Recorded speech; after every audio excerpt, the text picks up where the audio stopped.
6:55 de la mañana, gracias por continuar en nuestra sintonía. Seguimos con mucho más de Primera Página. Vamos a dar comienzo a nuestro segmento de entrevista. Le vamos a dar la bienvenida a nuestro primer invitado de la mañana de hoy. Se trata del diputado Carlos Valero. Él es diputado de la Asamblea Nacional por el Estado Táchira y también es miembro del proceso de consultivo de la migración en el Parlamento. Nosotros queremos darle la bienvenida, un gusto, bienvenido a Primera Página. Gracias por acompañarnos. Diputado, el día de ayer justamente en el Parlamento el punto número 4 era sobre la xenofobia de los venezolanos en el extranjero. ¿Realmente en qué quedó este punto? ¿Cuáles han sido los avances? ¿Y qué ha hecho la Asamblea Nacional? Es una de las preguntas que se hace la población. ¿Qué está haciendo la Asamblea Nacional con respecto a los casos de xenofobia? Bueno, ayer efectivamente era el cuarto punto. El debate se extendió muchísimo porque ahora que tenemos incorporados a los diputados del bloque, como se hacen llamar ellos, el bloque de la patria, es decir, del PSV, es decir, los diputados que nunca debieron haberse ido y ahora llegan y sin embargo continúan la asamblea en desacato, con lo cual es más o menos lo mismo que tener un cenicero en una moto, es decir, es algo... Por ahora, el sentido práctico todavía no lo hemos visto. Justamente vamos a ver esperamos que salgamos de rápidamente ese punto antes de irnos a la xenofobia, ya que nombra la incorporación de los diputados del Partido Socialista Unido de Venezuela. Ellos aún dicen de que se encuentran en desacato, pero se reincorporan. ¿Realmente esto no es reconocer a la Asamblea Nacional? No, por un lado reconocen a la Asamblea Nacional, pero por otro lado, evidentemente, continúa la enorme burla al país. Decir que están en una asamblea, perdón, en situación de desacato, significa que siguen bloqueando cualquier tipo de iniciativa legal, de iniciativa política que nosotros adelantemos para resolver la crisis del país. De hecho, ayer, por ejemplo, votamos el acuerdo para rechazar la presencia de cualquier grupo paramilitar en el país, cualquiera. Se llame ELN, se llame Rastrojo, se llame de derecha, se llame de izquierda, se ocupen del narcotráfico o se ocupen de amedrentar a la gente en sus comunidades. Rechazamos cualquier tipo de presencia de grupos irregulares en el país y ellos ¿qué hicieron? No firmaron, ni siquiera lo firmaron. Entonces, claro, ellos acusan al presidente del Parlamento Nacional de haberse tomado fotografías con paramilitares en donde ellos dicen de manera textual que son zonas en donde se descuartizan a personas. Bueno, pero eso ya quedó demostrado ayer en medio del debate. La diputada Karin Vera hizo una exposición brillante donde quedó claro que eso es en el argot de ellos, eso es un falso positivo. Pero en todo caso, ayer no tuvimos tiempo de llegar al último punto porque ya la sesión se prolongó casi hasta las 4:30 de la tarde.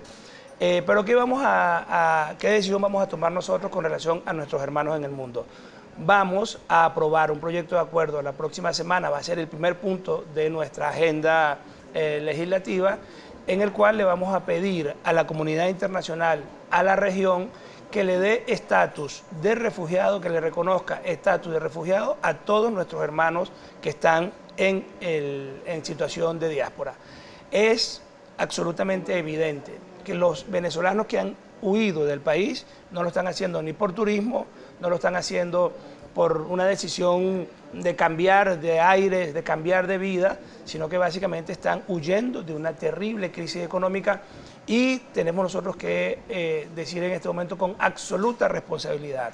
El responsable número uno de la xenofobia contra nuestros hermanos en Venezuela se llama Nicolás Maduro y el responsable número 2 se llama Jorge Arriaza. Ellos han promovido una especie de apartheid en las instituciones consulares venezolanas que aún controlan, según las cuales entonces no se le permite a los venezolanos, si han hecho solicitudes de asilo, ir a hacer ningún trámite porque son enemigos de la revolución o enemigos de la patria, pero además ellos han profundizado una crisis política sin precedentes en la región. Estamos hablando para este momento, según la Organización Internacional de Migraciones, que tenemos 4.6 millones de venezolanos que están en el mundo. Y para para el inicio del año, si nosotros no cambiamos este modelo político nefasto, el número puede superar los 5.2, 5.3 millones. Solamente para que tengamos una idea, la guerra de Siria que es uno de los conflictos que ha generado mayor desplazamiento migratorio, sobre una población de 25 millones de habitantes, ha tenido un desplazamiento de 6.3 millones de sirios. Nosotros nos acercamos sin que aquí haya una bomba ni que haya ningún tipo de enfrentamiento, sin embargo tenemos... Cifras que ha desmentido también el presidente de la República, Nicolás Maduro, dice que estas cifras son abombadas por ACNUR y que no se acerca a la realidad de nuestro país, pero vemos estos casos de xenofobia y vemos las presencias también de venezolanos en el mundo. Uno de los casos más emblemáticos en este momento es el caso del Perú. Usted dice que van a solicitar a estos países, se le dé estatus de refugiado a los venezolanos, pero ¿qué pasaría con Perú, uno de los países que ha tenido más ataques los coterráneos? Sí, bueno, lo que está ocurriendo con algunos de nuestros hermanos en el mundo es que ha habido una alta concentración de venezolanos en determinadas regiones. Por ejemplo, bueno, y antes de ir a la segunda idea, nosotros tenemos que darle al tratamiento de nuestra diáspora un tratamiento global, un tratamiento regional en el caso de América Latina y América, en el caso de América en su conjunto, y también global porque nuestro tercer o cuarto destino de migrantes es España, por ejemplo, que tenemos más de 400.000 hermanos. Ahora, ¿qué ocurre, por ejemplo, en el caso de Perú?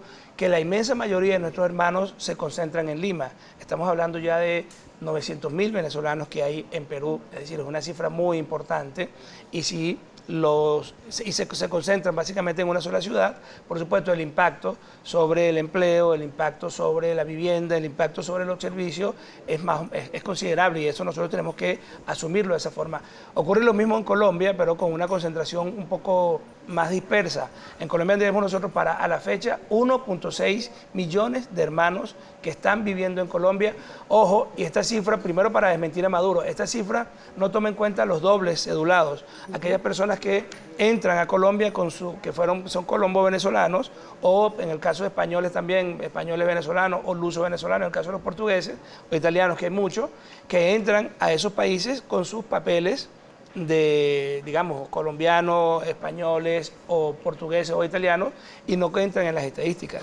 Entonces, Maduro miente, porque esa cifra puede incluso ser mayor. Pero además Maduro dice que esa cifra es falsa, y sin embargo le solicitó a Naciones Unidas hace una semana 200 millones de dólares para traerse a los venezolanos. Entonces, o sea, la cifra sirve para solicitar dinero, pero no sirve para atender de manera coherente, de manera seria, el problema de nuestra migración, que es una cosa terrible lo que nos está ocurriendo, porque fíjate, hay una estadística que muy poco se conoce, y es que tenemos más de 840.000 niños venezolanos que han sido dejados atrás. Es decir, uno del padre o los dos padres están trabajando en cualquier lugar del mundo y los está criando una tía, los está criando una abuela, en muchos casos son las abuelas o los abuelos, y por supuesto eso genera una ruptura familiar terrible. Imagínate tú lo que supone estar 2 o 3 meses separado de tu niño que tiene 9 años o 7 años o 10 años o está en plena adolescencia, que es una etapa muy complicada. Por supuesto, diputado, pero le preguntaba sobre el caso de Perú específicamente, porque en Perú se han realizado campañas por parte de los ciudadanos en donde se han colocado panfletos, incluso se denunciaba de que Guardia del Perú estaban entregando periódicos en donde hablaban sobre venezolanos, incluso carteles que dicen que si no quieres ser descuartizado, no contrates venezolanos, e incluso hay una cita que me permito leer con respecto a un trabajo especial realizado en la prensa de Perú, que dice que el criminal venezolano es frío, calculador, impulsivo, no tiene remordimiento ni sentimientos de culpa.